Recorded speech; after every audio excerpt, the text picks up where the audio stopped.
Let's talk about one of the most inspiring figures in Indian history, Dr. Bhimrao Ramji Ambedkar.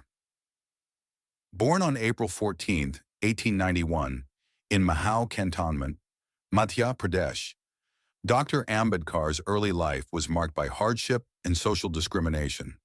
He came from a scheduled caste background. At the time, this meant being treated as untouchable. In fact, he once shared in his autobiographical sketch, Waiting for a Visa, that at school he wasn't even allowed to drink water from the shared tap unless a peon was present. He summed it up simply, no peon, no water. But that didn't stop him. He completed his primary education in Satara, Maharashtra, and finished his high school studies at Elphinstone High School in Bombay. In 1912, he graduated from Bombay University with a degree in economics and political science. Recognizing his talent, the then Maharaja of Baroda, Sayajirao Gaikwad, awarded him a scholarship to pursue further studies in the United States. That took him to Columbia University in New York, where he earned both his MA and PhD. His master's thesis focused on the administration and finance of the East India Company, while his doctoral work explored the decentralization of finance in British India. From there, Dr. Ambedkar moved to London, where he enrolled at the London School of Economics and also began studying law at Gray's Inn. However, financial difficulties forced him to return to India in 1917 before he could complete his courses. Back home, he became a professor of political economy at Sydenham College in Mumbai and started advocating for equal rights, even submitting a statement to the Southborough Committee urging for universal adult franchise. In 1920, with some financial help from Chhatrapati Shahuji Maharaj of Kolhapur, support from a friend, and his own savings, he went back to London.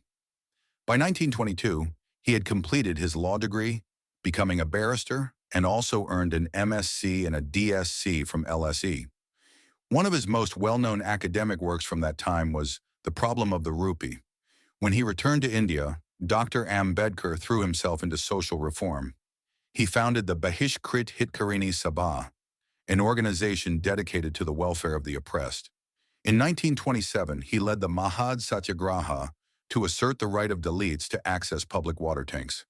That same year, he entered the Bombay Legislative Council as a nominated member. He also played a major role in India's constitutional history. In 1928, he presented his views to the Simon Commission on Constitutional Reforms. Later, he was part of the roundtable conferences between 1930 and 1932 in London, a key moment in India's fight for self-governance. By 1935, he was appointed principal of Government Law College in Mumbai. A few years later, from 1942 to 1946, he served as labor member in the Viceroy's Executive Council.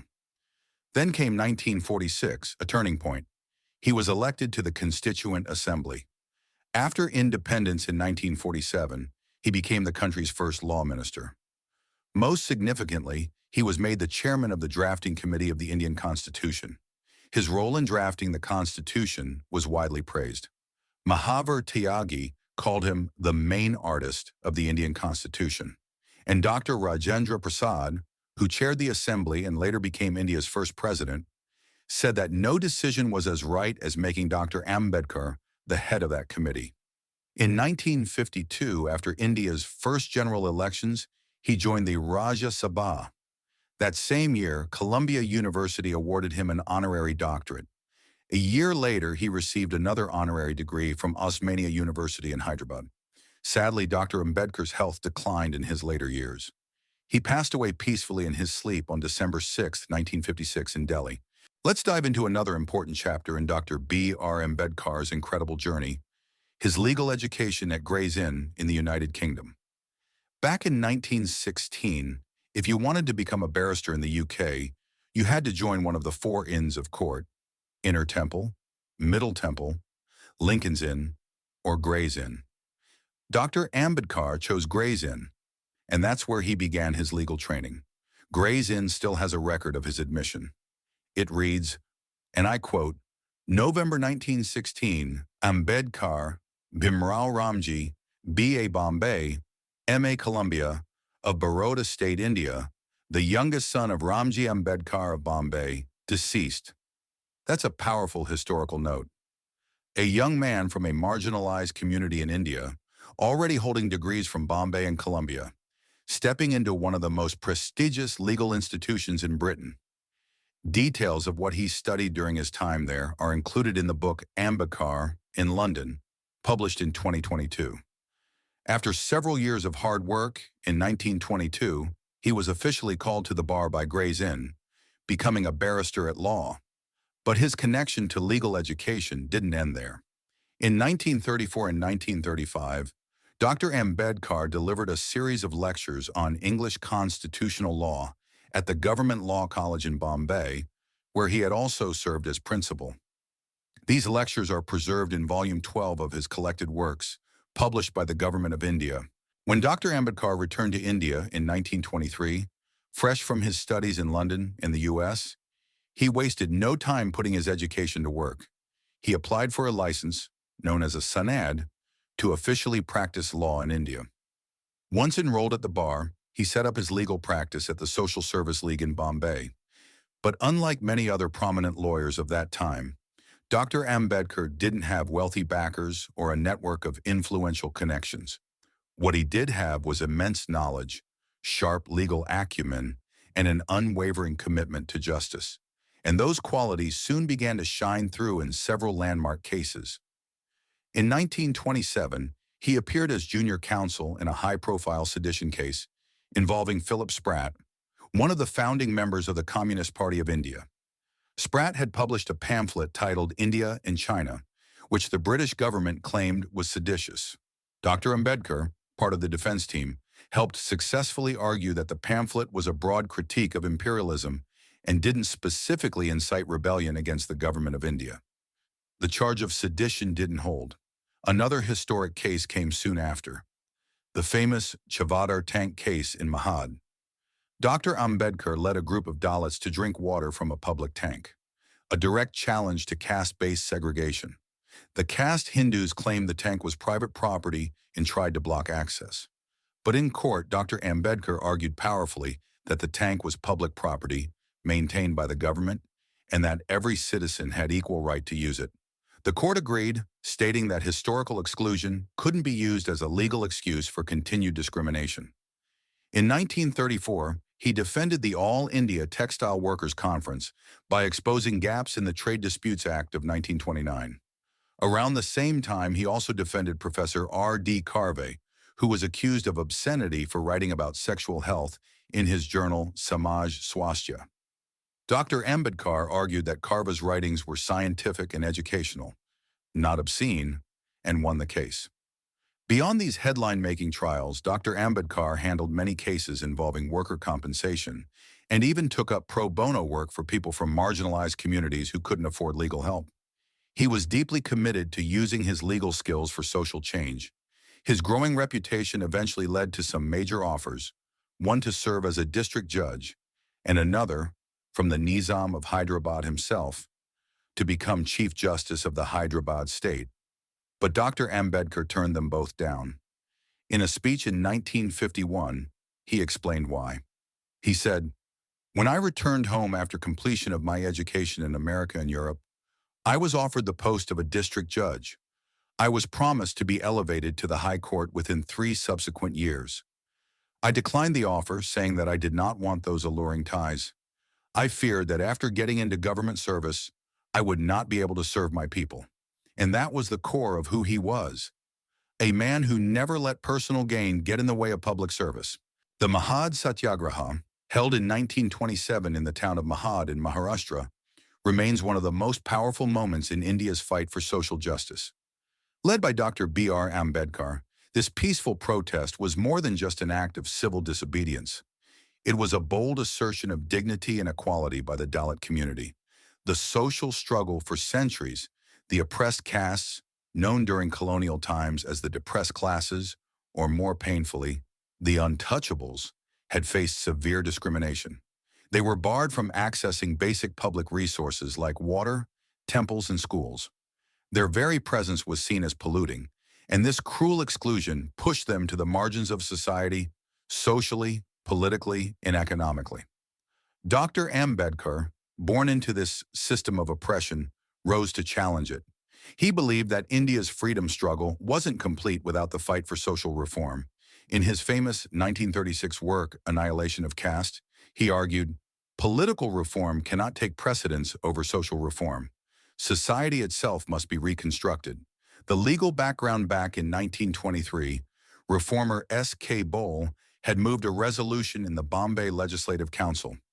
It called for untouchables to be allowed to use public spaces like wells, schools, and offices, places funded and maintained by the government. This resolution was passed, and the Bombay government issued instructions to all departments to implement it. Following that, the Mahad municipality passed a resolution to open the Chavdar tank, a public water tank, to the depressed classes. But despite the law being on their side, dominant castes in the area blocked their access, enforcing centuries-old prejudices. That's when the community, with the support of Dr. Ambedkar and his organization, the Bahishkrit Hitkarini Sabha, decided to take action.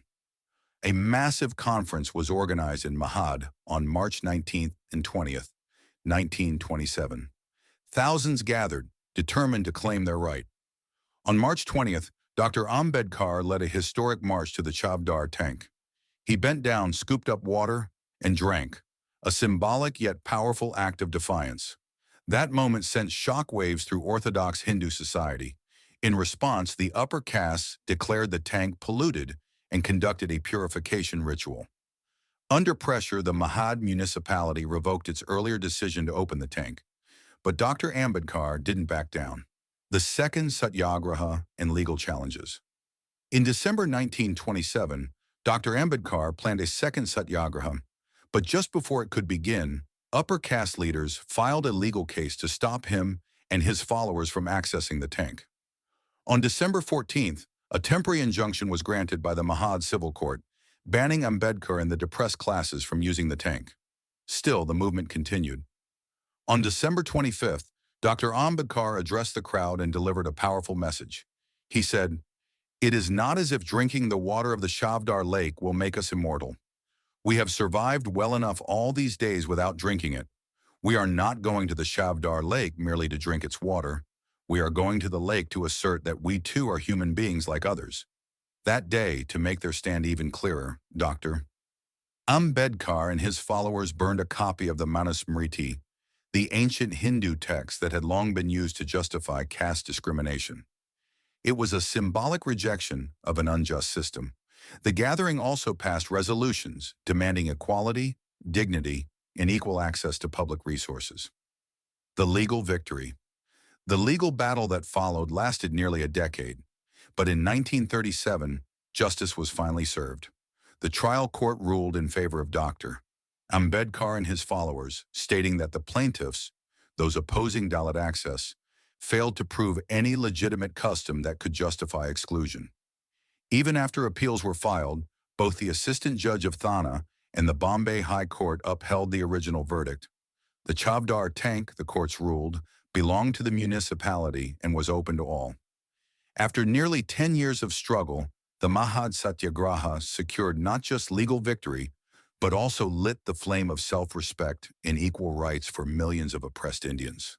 Dr. B.R. Ambedkar's contribution to India's constitution is unmatched. But long before he formally joined the Constituent Assembly, he was already thinking deeply about what democracy should truly mean. In his powerful 1936 work, Annihilation of Caste, Dr. Ambedkar wrote, "My ideal would be a society based on liberty, equality, and fraternity, which is only another name for democracy. Democracy is not merely a form of government, it is primarily a mode of associated living. It is essentially an attitude of respect and reverence towards fellow men." These ideas would go on to shape the very soul of the Indian Constitution. Role in the Constituent Assembly.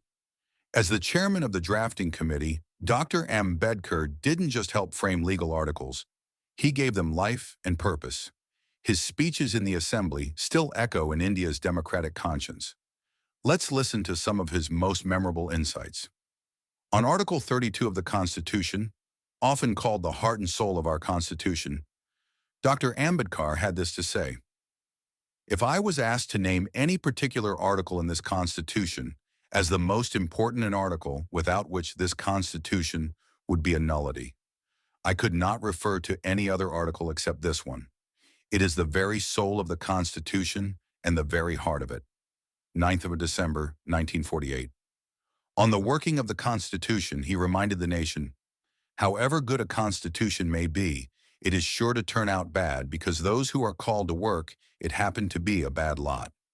However bad a Constitution may be, it may turn out to be good if those who are called to work, it happened to be a good lot. The working of a Constitution does not depend wholly upon the nature of the Constitution. 25th of November, 1949. On social democracy, Dr. Ambedkar made a passionate case that democracy must go beyond the ballot box. The third thing we must do is not to be content with mere political democracy. We must make our political democracy a social democracy as well. Political democracy cannot last unless there lies at the base of it social democracy. What does social democracy mean? It means a way of life which recognizes liberty, equality, and fraternity as the principles of life. These principles are not to be treated as separate items in a trinity. They form a union of trinity. To divorce one from the other is to defeat the very purpose of democracy. Without equality, liberty would produce the supremacy of the few over the many. Equality without liberty would kill individual initiative. And without fraternity, liberty and equality would not become a natural course of things. They would need a constable to enforce them. 25th of November, 1949. And finally, when speaking about the future of the Constitution, he offered both a warning and a call to action. If we wish to preserve the Constitution, let us resolve not to be tardy in the recognition of the evils that lie across our path, nor to be weak in our initiative to remove them. That is the only way to serve the country. I know of no better. 25th of November, 1949. Dr. Ambedkar's words weren't just speeches. They were blueprints for a more just, inclusive, and democratic India. His vision reminds us that the Constitution isn't a static document, but a living promise, one we must continuously work to uphold.